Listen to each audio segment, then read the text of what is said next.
Most personal finance content treats generations like punchlines. Boomers ruined the economy. Millennials can't stop buying expensive coffee and avocado toast. Gen Z is chronically online. Gen X is usually ignored entirely.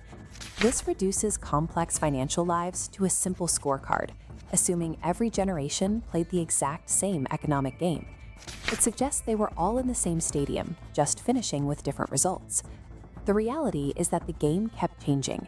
Different interest rates, housing markets, and systemic shocks created genuinely different hands for each era to play.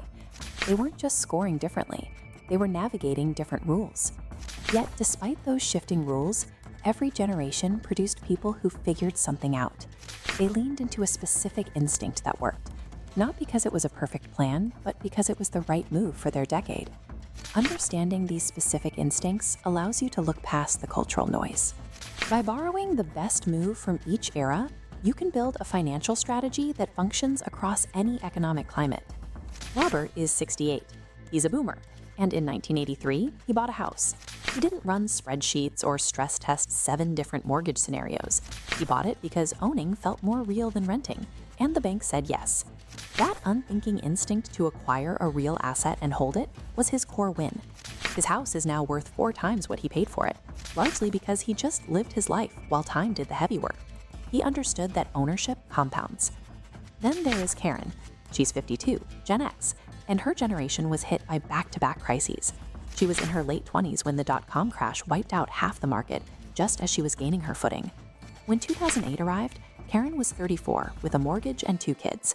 As the news ran daily segments about the end of the financial world, most people stopped their contributions or moved to cash. They locked in the loss and missed the recovery. Karen kept going.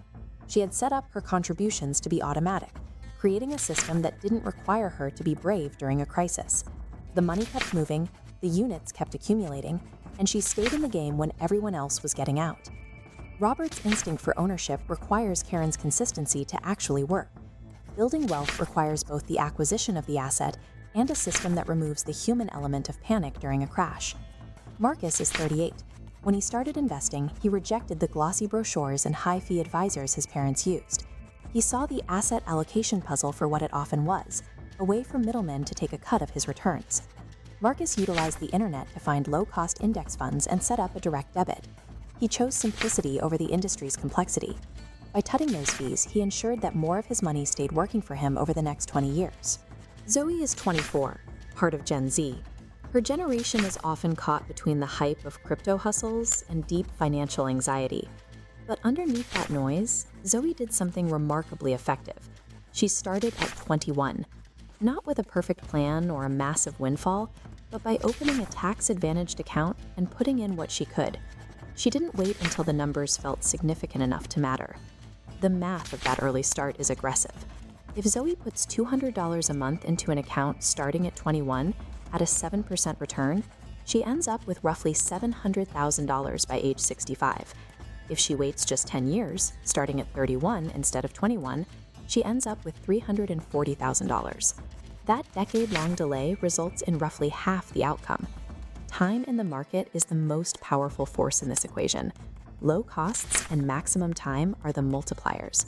They take the foundational assets and systems established by previous generations and give them the necessary room to reach their full mathematical potential. Laying these instincts side by side reveals a single thread. Each of these people prioritized substance over the appearance of wealth. They made moves oriented toward actual building rather than the signal of building. It's easy to get distracted by the signal, fast cars, and performative hustle. The true win is the quiet reality of building brick by brick. The most effective strategy available to you right now is to adopt all these habits at once. Own real assets, automate through the volatility, keep the fees low, and start immediately. Audit your own financial life. Which of these instincts are you currently missing? Do you need to stop waiting for the perfect moment to own something? Do you need to automate so you stop second-guessing the market? The real danger hides in the cultural noise rather than the economic cycles. Success belongs to those who choose to ignore the generational punchlines and quietly execute the boring fundamentals that have always worked.